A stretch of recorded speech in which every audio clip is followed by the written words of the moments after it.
C'est dimanche soir, tu as passé un super week-end. Et tout d'un coup, tu penses au lendemain et au fait que tu vas devoir retourner au travail. Et là, tu sens l'estomac qui se crispe, la gorge qui se noue, à l'idée de retourner dans un travail qui ne te convient plus. Ça fait un moment que tu vis ça avec des hauts et des bas. Et pourtant, tu n'arrives pas à changer parce que ça te fait très peur. Dans cette vidéo, je vais te partager les 3 étapes par lesquelles on passe quand on change de travail.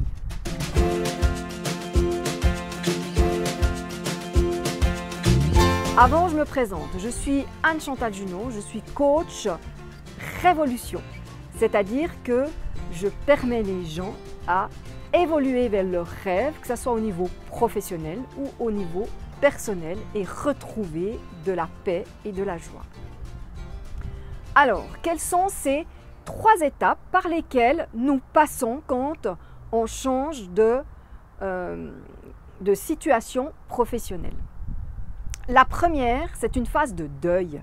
C'est une phase de deuil, et cette phase de deuil, dans cette phase de deuil, on va passer par plusieurs ressentis, plusieurs sentiments, plusieurs émotions. Souvent déjà, il y a un moment pendant longtemps où on va fuir. On va fuir, on va être dans le déni, on va pas vouloir voir qu'il y a quelque chose qui ne va plus. Et ensuite, on va être en colère, ce qui va amener de la critique, on va commencer à critiquer sa hiérarchie, ses collègues, le système, etc., etc.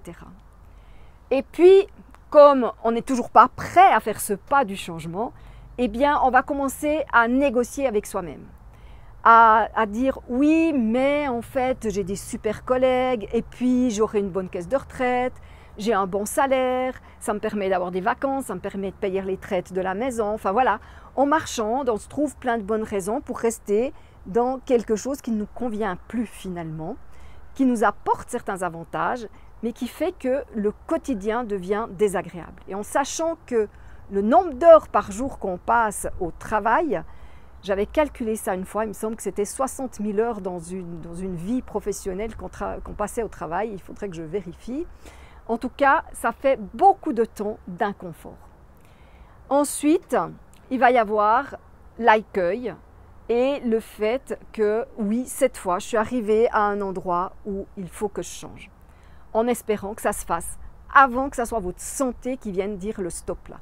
Ça, c'est toute une phase de deuil qui prend du temps, où il va y avoir des hauts, des bas, des moments où ça va mieux, des moments où ça va de nouveau pas bien. Et finalement, il va y avoir cette tristesse du constat que c'est le moment de changer. C'est la première étape. Ensuite, vous décidez de changer. C'est la deuxième étape. Pour moi, le début de la deuxième étape, c'est ça. C'est de se dire, je vais changer. Je ne sais encore pas ce que je vais faire. Je ne sais pas quand, mais j'ouvre une porte au changement. Et parfois, vous verrez que les solutions viennent à nous sans qu'on s'en rende compte. Je peux vous donner 2 exemples. Mon mari, le jour où il a dit « c'est bon, ce métier qu'il faisait dans la banque, je ne sais pas ce que je vais faire à la place, mais c'est sûr que cette fois, je ne remets pas un couvercle sur justement tous ces ressentis peu confortables et désagréables qu'on peut avoir ». 15 jours après, il avait un téléphone du siège qui lui proposait une place dans la formation qui a été une étape vers un changement professionnel. Ça a été son premier changement pour après devenir entrepreneur. Pour ma part, ça a été la même chose. Il y a un moment donné, dans l'établissement où je travaillais, où j'ai dit stop, cette fois, je ne reste pas, je change. Et j'ai une amie, par hasard, on va dire par hasard, qui vient et qui me dit, mais tu sais, dans mon institution, on cherche du monde. Et ce qui m'a permis de changer, de partir dans de l'enseignement spécialisé et d'avoir une belle aventure dans une institution. Ça, c'est la première étape. Après, ça ne se passe pas toujours comme ça, bien sûr. Donc, cette deuxième phase, pour moi, c'est une phase d'exploration. Et dans cette phase d'exploration, il y a 2 axes. Il y a l'axe d'aller suivre son intuition, d'aller voir, mais c'est quoi mes passions? Qu'est-ce que je fais? Qu'est-ce qui, dans mes loisirs ou dans mon métier, des parties de mon métier, qui fait que je me sens super bien, que je ne vois pas le temps passer? qu'est-ce qui m'anime? Anime. Anima, c'est vraiment, c'est l'âme, c'est ce qui m'anime, c'est ce qui me fait bouger. Hein. Donc, qu'est-ce qui m'anime? C'est d'écouter cette part-là, cette part plus invisible, et aussi d'utiliser notre côté plus rationnel, le côté mental, le côté qui peut faire des déductions, des raisonnements, qui peut comparer, pour aller explorer, tiens, dans quel métier, dans quel axe, dans quel domaine je me verrais travailler dans 1 mois, 6 mois, 1 année, 2 ans. Et une fois que vous avez des idées, allez les explorer. C'est pour ça que j'appelle ça la phase d'exploration. C'est de trouver quelque chose, mais c'est aussi d'aller explorer. Tiens, si je veux, par exemple, si je veux me lancer dans de l'accompagnement avec les animaux, c'est peut-être d'aller comme bénévole dans une association, ou alors de rejoindre un club, ou c'est d'aller comment dire ça? C'est aller concrètement se frotter à ce qui nous fait envie pour aller pouvoir après se dire « Ah tiens, oui, ça m'a plu, non, ça ne me plaît pas du tout ». Je pensais à mon fils, alors c'était pas dans de la réorientation, c'était au moment où il cherchait dans quelle voie il voulait aller, et il voulait devenir pilote d'avion. Et voilà, où on habite, on a un petit aérodrome, et j'ai un ami qui me dit il pourrait déjà essayer d'aller faire un vol en planeur pour voir comment ça lui plaît, comment ça lui vient. Eh bien, il est allé faire son vol en planeur, son vol d'essai en planeur. Il est sorti du planeur et il m'a dit « Maman, c'est pas pour moi, j'ai eu la peur de ma vie, c'est sûr que je veux plus devenir pilote. » Et ça a été fini. C'était un rêve, et au moment où il a pu aller faire une première expérience dans ce domaine-là, il s'est rendu compte que ça ne lui convenait pas. Donc c'est d'aller se mettre en situation pour aller voir, tiens, ça me plaît pas. Ça, c'est la deuxième phase. Une fois qu'on a testé, qu'on a exploré différentes pistes, eh bien, c'est de faire un choix.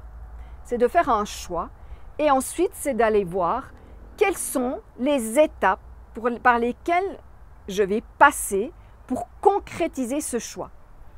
Parce qu'il ne s'agit pas de se mettre dans une situation financière difficile. Et en même temps, il y a une chose qui est sûre, c'est qu'à un moment donné, ça veut dire qu'il faut y aller, qu'il faut oser, qu'il faut sauter dans le vide. Parce que si on attend d'avoir 100% de garantie que tout va jouer, on n'ira jamais. La vie n'est pas faite de 100% de garantie, elle est faite d'expérience, et à un moment donné, il faut y aller. Donc c'est de voir quelles sont les étapes. Peut-être que vous allez devoir vous former pour faire ce que vous avez envie de faire. Peut-être que ça va demander d'aller faire des stages. Ou peut-être que ça va demander de mettre en place une structure, etc. Ou trouver des collaborations. C'est vraiment de voir quels sont tous les pas que je vais devoir faire pour concrétiser mon projet. Pour concrétiser mon projet de cœur, parce que je vous invite vraiment à trouver un projet de cœur, de changer pour quelque chose qui vraiment vous fait vibrer. Et parfois, ça peut passer de rester dans la même entreprise encore quelques temps, mais avec une activité un peu différente ou dans un autre secteur. J'ai accompagné plusieurs personnes qui ont passé par cette étape-là avant de partir carrément dans autre chose. Voilà les amis, ces 3 étapes par lesquelles nous passons quand on veut aller dans un changement professionnel. Et dans la 3e étape, peut-être quelque chose que j'ai oublié et qu'il est vraiment très important de dire, c'est que c'est en passant à l'action que l'univers va conspirer pour nous amener ce qui est nécessaire pour aller là où on veut aller. C'est en passant à l'action. Par exemple, je voyais mon mari qui est parti au départ en voulant faire du coaching, en voulant faire du team building. Et finalement, c'est la relation à l'argent qui l'a rattrapé, qui s'est imposée.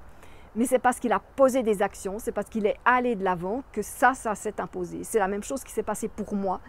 J'ai commencé par faire un peu des constellations, des accompagnements individuels, de vouloir donner un peu de la communication, etc.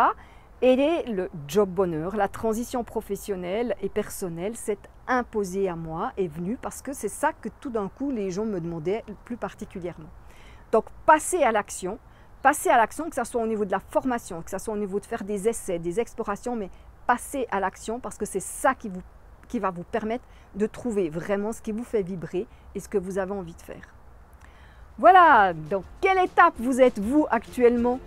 Dans la phase de deuil ou comment dire ça, soit vous êtes dans la tristesse, le déni ou dans la négociation avec vous-même. Est-ce que vous êtes en phase d'exploration? Est-ce que vous êtes en phase de mise en place? Voilà, ça m'intéresserait de vous lire. Je vous souhaite une excellente suite de journée et avant de vous quitter, je vous propose, si cette vidéo peut être utile à des personnes que vous connaissez, de la partager. Vous pouvez aussi la liker, faire des commentaires. Et sur ma chaîne YouTube, vous pouvez retrouver d'autres vidéos en lien avec le changement professionnel que je vous invite à aller voir. Voilà, bye bye, à tout bientôt.